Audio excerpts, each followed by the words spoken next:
భద్రాద్రి కొత్తగూడెం జిల్లా భద్రాచలంలో నిన్న జరిగిన శ్రీరామనవమికి విచ్చేసిన రాష్ట్ర ముఖ్యమంత్రి రేవంత్ రెడ్డి సారపాకలోని భూరం శంకర్ నివాసంలో రేషన్ సన్నబియ్యం బువ్వ తినడం జరిగింది. ఇక ఈ కార్యక్రమానికి మంత్రులు జిల్లా అధికారులు కూడా పాల్గొన్నారు. రేవంత్ రెడ్డి వెళ్లిన ఇంటి యజమాని భూరం శంకర్తో మా భద్రాద్రి కొత్తగూడెం జిల్లా ప్రతినిధి శ్రీనివాస్ ఫేస్ టు ఫేస్. తిని రుచి చాలా బాగుంది అని తెలియజేయడం జరిగింది. అలాగే మీకు ఏ విధంగా హామీ ఇచ్చారు? మీకేమైనా హామీ ఇచ్చారా, లేకపోతే మిమ్మల్ని వివరాలు ఏమైనా అడిగి తెలుసుకున్నారా? వివరాలు చెప్పండి. రేవంత్ రెడ్డి గారు రావటం పెద్ద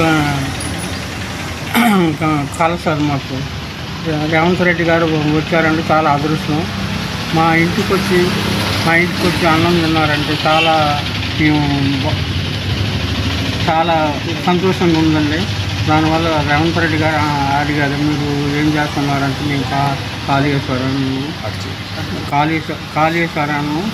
తర్వాత మా అబ్బాయి నిరుద్యోగి సార్, మా అబ్బాయికి ఏదైనా ఉద్యోగం ఇప్పించాను సార్, నేను పేదవాళ్ళం సార్ అని చెప్పాను సార్. మా పాపకు కూడా ఆరోగ్యం ఆగలేదు సార్, నీరసంగా ఉన్నది. మా పాపకు కూడా ఒక ఒంటరి మీద కాబట్టి మాకు ఒక ఇంద్రం ఇల్లు తర్వాత పెన్షన్స్ ఇప్పించగలని కోరుతున్నాను సార్.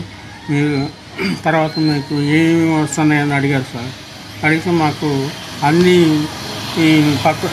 వస్తున్నాయి సార్. మాకు ఈ గ్యాస్ ఫ్రీ సార్, తర్వాత కరెంటు ఫ్రీ సార్, తర్వాత ఆరోగ్యశ్రీ ఫ్రీ సార్, తర్వాత మాకు ఆధార పెన్షన్స్ కూడా వస్తున్నాయి సార్. అన్నీ పథకాలు వస్తున్నాయి సార్.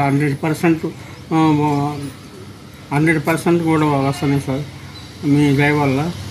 ఎప్పుడు ఏనాడు చేయని ప్రభుత్వం ఈనాడు చేసిందంటే మీరు వచ్చిన తర్వాతే ఇది జరిగేది సార్. మాకు మీరు చేసినంత సహాయం సంతోషం సార్. ఇంకా మీతోటి ఏం మాట్లాడారు అంటే ప్రభుత్వం గురించి, ఇంకా పథకాలు ఏమైనా పెడితే బాగుంటాయా, లేకపోతే ఇప్పుడు వస్తున్నటువంటి పథకాలు ప్రజల్లోకి అందుతున్నాయా, అంటే ఇలాంటి విషయాలు ఏమైనా మీతో సంభాషించారా? సన్న బియ్యం కనుక అందరికి అందుతున్నాయా లేదంటే మీ వల్ల ఇదివరకు ఎప్పుడు రాని సన్న బియ్యం ఇప్పుడు వచ్చేసారు. మీరు వచ్చిన తర్వాత ఏప్రిల్ నెల నుంచి అందరికీ అందుతున్నాయి సార్, బాగున్నాయి. బియ్యం బాగున్నాయి, చాలా మంది తీసుకుంటున్నారు సార్. రైతు కూడా ఎవరు పోనీ కలగాలి అని చెప్పాను సార్. పర్సెంట్ కరెక్ట్ సార్ వీటి బియ్యాన్ని అని చెప్పింది.